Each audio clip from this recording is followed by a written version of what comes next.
Hello, yes, here I am at the Sunbourne Hotel where the GFSB Federation of Small Businesses annual general dinner is taking place. And I remember it was here a year ago, the sense of excitement because we were on the cusp of a treaty announcement. And here we are a year later. The excitement is still there, but perhaps a little bit of nervousness is also present because businesses are still slightly unsure as to what is around the corner, and that is precisely what the Minister for Business has been here tonight addressing, and I'm joined by Minister Gemma Arias-Vasquez. It's good to hear from you tonight. There was plenty packed in your speech. It was a slightly longer speech than normal, so I apologise to the members of the audience, but it was very long because there's so much to talk about everything that we're doing. We are trying to get businesses accustomed to the new procedures. We've just released a whole set of guidance notes this afternoon. We're announcing town halls on those guidance notes, and therefore we need to explain to businesses exactly what the steps are that we're looking to put in place to help them. Minister, one of the key announcements you made tonight is something that we are aware of is taking place tomorrow, and that is the announcement of the new residency rules. Businesses have been waiting for that to happen. You said you don't want to preempt the announcement, but could you give us some flavour of what we might expect? For example, one of the key areas of concern were businesses, gaming companies, for example, who want to bring on young talent but may perhaps not be able to meet that threshold. What assurances can you give?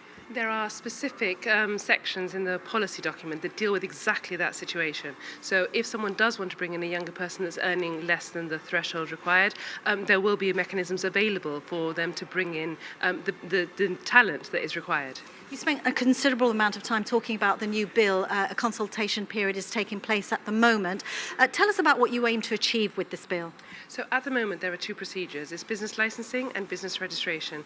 What we're looking to do is create one streamlined procedure for businesses to apply for a license to make it easier. So very soon one form will be going online, so the businesses only have to apply once to the business department and to get their licenses in order to start carrying out their businesses.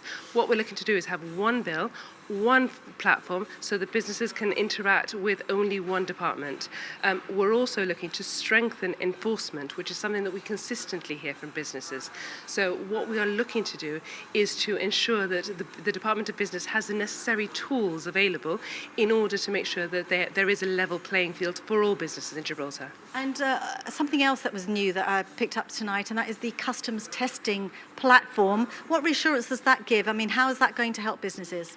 So, as we've said frequently, the AG is working with HM Customs in order to develop the processes and procedures that are necessary for them to have everything in place for the 15th of July.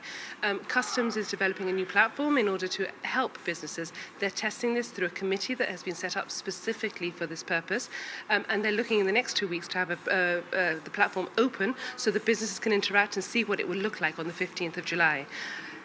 So there will also be a helpline and an email available from Customs so that anyone can contact Customs with any queries or concerns they may have. And also finally, a town hall meeting next week is planned.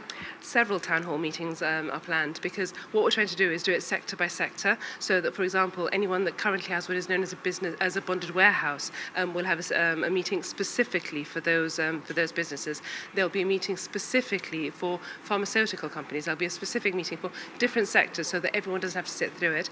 And then there will be several general town halls organised through the GFSB, through the Chamber, and one more generally, so that any business can ask any questions that they have. And what we have done at each and every one of those sessions is that we haven't left the room until each and every question asked by business has been answered. Minister, thank you very much. I'll let you get back to the dinner. Thank you very much for joining us. So there is plenty to digest with those guidance notes and all the measures announced in the Minister's speech this evening. But just how the business community is going to receive that information is yet to be known. But do tune into Viewpoint this Thursday at 9.